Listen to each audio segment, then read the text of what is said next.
Hi guys, it's Reba. Welcome. Today's video is for the love of libraries, a pillar of this channel. I'm going to be going to 2 different libraries today and I'm going to take you with me. I'm heading into Midtown Manhattan and I will start at the Flagship building of the New York Public Library, the Stephen A. Schwarzman building. That is the iconic New York Public Library that's on 5th Ave and 42nd Street in front of Bryant Park. And then afterwards, I'm going to head across the street and down a block to the Stavros Niarchos Foundation Library. That one is close by, but it's completely different. It's super modern. It had a remodel a few years ago, and so it's quite a different aesthetic and vibe to the Schwartzman building, and they're both fantastic. And since they're next to each other, I thought might as well go to both for this vlog. I do have some objectives today. I'm hoping to get some work done at the Schwartzman building. It has some public reading rooms there, so if I can find a spot to sit down, I will do that and get some work done. It's a research library, so it's not a standard public library where you can check out media and books. You have to make an appointment and request the research materials ahead of time. But they do have these public reading rooms that are really nice. I will try to work from there a little bit if I can find a spot. This week, I'm working on a video essay for the Southern Reach series by Jeff Vandermeer. If you've been following me for a while, you know I've been working on creating a video about that series and its relationship with New Weird Fiction for a really long time. I have really drawn out the reading and rereading and note-taking process of that series, which now has 4 books. But in the last month or so, I've actually started to form the script for the video essay. So I'm feeling much better about finishing this project, and I'm really excited to share it with you. If I'm on schedule, I will hopefully have it out later this month. If not, I'll push it out a little bit longer. But if you do like the series or have any interest in New Weird, that could be a video that you might be interested in. So stay tuned. That's what I'm working on today. And then when I cross the street and go to the other library, my next objective is to check out some library books. I don't have anything on hold, so I'm going in and seeing what speaks to me, just going in for the fun of the game. But I do have a priority list on my phone in my notes app. I do have a priority reading list for this year that is ever growing. That will maybe help me guide me in selecting books today. But other than that, we'll just see what looks good. When I'm all done, I will come home and record a little library book haul for the end of this video. So stay tuned for that. But for now, let's go to the library.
is the next day. I did not have the time or energy last night to film the library book haul, so I'm filming that today. Before I get into the library books, I want to talk about the book I'm currently reading, which you would have seen. I was reading it on the subway. This is I Who Have Never Known Men by Jacqueline Harpman. This has been a book that I have been wanting to read for a while now. It is very popular and very beloved on this corner of BookTube. I think it also blew up on Book Talk for good reason. I've really, really been enjoying this.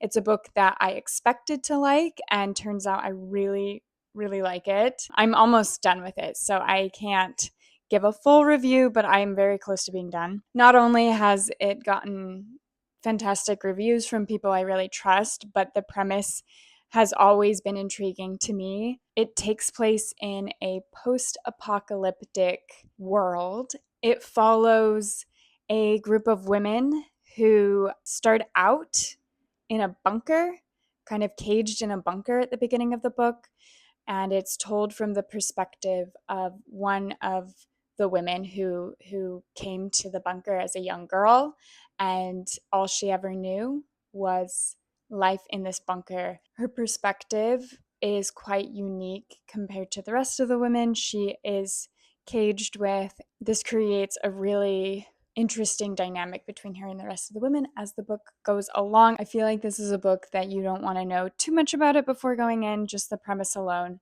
should be enough to let you know whether or not this could be intriguing for you. I've really loved it. One thing I didn't realize, though, is how moving this book was going to be for me. There is a lot of death in this book, and it explores themes of remembering those you've lost and feeling alone. That has been quite emotionally impactful to me. I was reading it last night. I was getting takeout and sitting in the restaurant waiting for my food and reading it, and like had to get myself under control because I really felt like crying. Like it's been quite moving, very solemn and emotional read for me. I'm so happy I'm finally reading it. I have been wanting to read this book for ages now. In keeping with finally reading books that I have been wanting to read for ages, let's get into my library book picks. I checked out 3 books similarly to I Have Never Known Men. These are books that I have been wanting to read for a very long time now, for years now. They've been on my TBR. I just haven't read them yet. And so I will slowly be checking off that priority list, starting with The Fawn by Magda Szabó. Magda Szabó is another favorite in this little booktube corner. So many of my favorite creators have loved Szabó and speak highly of her writing. But before I was even involved with booktube, I was getting a lot of my book content through podcasts, and one of my favorites was the Bookstore podcast. It's hosted by 2 women that used to work at a bookstore together. They started their podcast to kind of be a community book club. So each month they had a theme, and then like each of the hosts would take turns choosing a book to fit the theme. I remember them really loving this author, Magda Szabó, and I typically aligned with their book tastes. So she's been on my radar for a while now, been meaning to pick her up for a while now. So it is about time. It's 2026. I really need to read her. Szabó is a Hungarian author. She started writing in the 1940s.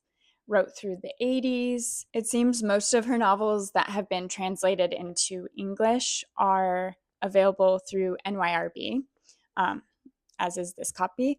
And I believe The Door is probably her most famous, but that one was not on the shelf yesterday.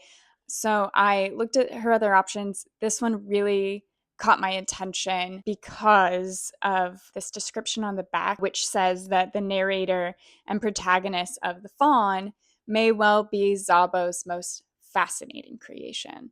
So that sounded really great. I love a really interesting character. I had to quickly make room on my phone to finish recording this, but I'm back. I'll quickly read the synopsis on the back now. Esther is an only child.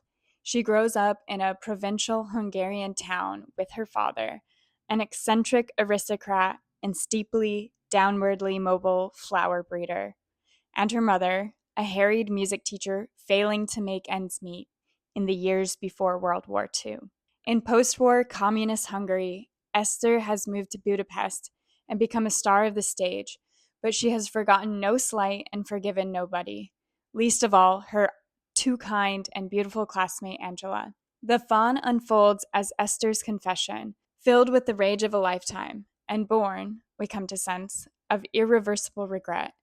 It is a tale of childhood, of the theater, of the collateral damage of the riven 20th century, of hatred, and, in the end, a tragic tale of love. Sounds excellent. I can't wait. The next book I checked out is another translated pick and another NYRB edition. This is When We Cease to Understand the World by Benjamín Labatut. This book came on my radar when it first came out. I was paying closer attention to awards lists like the Booker and National Book Awards and things like that. And I know this absolutely was on the National Book Award finalist list, as this sticker announces. But I also believe it was on the Booker shortlist. It was very popular. It was getting a lot of recognition. There's this other sticker here says it was one of the 10 best books of 2021 for the New York Times.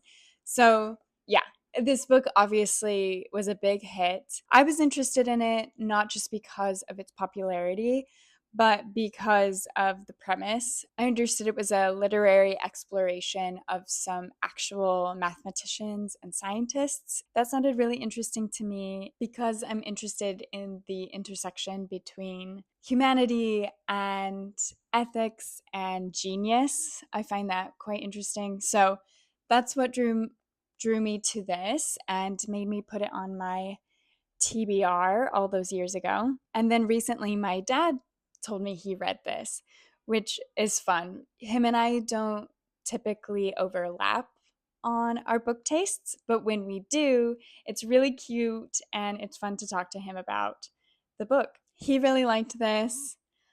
I think I'm going to like it, and I hope that we can have a fun conversation about it afterwards. This is translated from the Spanish. Labatut is a Chilean author. Okay, from reading the back, it looks like the lives of people like Heisenberg and Schrödinger are explored. And although this is technically a novel, it does read as very much a hybrid between the nonfiction of what actually happened and a fictional exploration. There's a blurb from Philip Pullman that says that the book is the strangest and most original book I've read for years. It hovers in a state between fiction and nonfiction, or wave and particle, and makes an account of modern mathematics and science into something as eerie as a great ghost story. Yeah, it sounds great. I'm excited to read it. The final book that I checked out from the library was The Unicorn by Iris Murdoch. I don't remember exactly when I learned of Iris Murdoch, but at some point she entered my author consciousness and has never left. She just seems like someone I need to read. I have been just very drawn to her for some reason, and I'm excited to finally read her. I was introduced to her in some way from the literary world, but I have recently been learning more about philosophy, and finding out that she was a philosopher in her own right has drawn me towards her even more, especially because she's known for her work in topics around morality as well as care ethics. These are areas of philosophy that I am particularly interested in, and so this just makes me more excited to read her. And then, yeah, she's an Irish British author. I think that's the only other thing I really know about her. The library had a whole shelf of her, which was really exciting to see. It would have been pretty overwhelming, except for I knew of The Unicorn, or at least The Unicorn is a title that I recognized. I also saw they had the Sea, which I believe is her big famous one. So I did think about getting that one, but I read the little blurbs all over the unicorn, and ultimately that led me to choose this one. The front says, a brilliant mythical drama about well meaning people trapped in a war of spiritual forces. That sounded great. And then the synopsis on the back says that Hannah, the unicorn, seemingly an image of persecuted virtue, fascinates those who surround her, some of whom plan to rescue her from her dream of redemptive suffering. But is she an innocent victim? A guilty woman? A mad woman? Or a witch? Is her spiritual life really some evil enchantment? If she is forcibly liberated, will she die? The ordinary, sensible people survive and are never sure whether they have understood. And then finally, there's a review here from Books and Bookmen, and it says, Miss Murdoch has taken the stock elements of the Gothic novel and wrung hell out of them. A strange combination of fairy tale and blood and thunder. All of that sounded excellent to me. Lately, I've been really interested in mythic characters and stories, and so this just sounded really excellent. I can't wait to read it. Can't wait to finally read Murdoch, and yeah, that's exciting.